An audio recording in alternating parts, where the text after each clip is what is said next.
सबु अपेक्षार घटी अंत 46 वर्ष पर खोली श्रीमंदिर रत्न भंडार।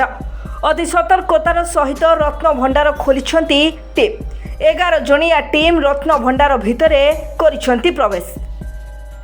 भितर स्थिति तन्न तन्न करी जांच आरंभ करिसेंती 11 जणिया टीम। तेबे श्रीमंदिर इतिहास रे एक नुआ अध्याय सृष्टि होइछि। ताला भांगी शेष भीतर रत्न भंडार को प्रवेश करिसेंती 11 जणिया सदस्य।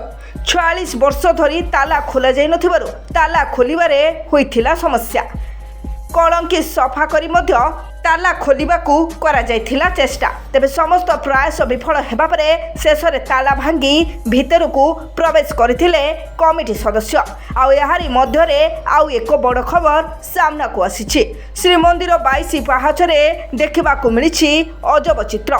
शह शह संख्यार चेमेणिया उड़ुथुबा देखिबाकू मिलिछि। तेबे श्रीमंदिर 4 द्वार साधारणतः चेमेणिया रही थांती, किंतु एते संख्यार चेमेणिया केबे उड़ुनुथुबा देखिबाकू मिली नथिला। रत्न भंडार खोलिबा क्षणी शह शह संख्यार चेमेणिया उड़ुथुबा देखिबाकू मिलिछि। आ जहाकू नै भक्त माने मध्य ताजुब होई जाइछन्ती। श्रीमंदिर 22 पाहाचरे एते संख्यार चेमेणिया उड़ीबा घटना प्रथम होइछि। यह केउ संकेत देउछि ताहाकू नै अनेक कल्पना जल्पना एबे आरंभ होई जाइछि।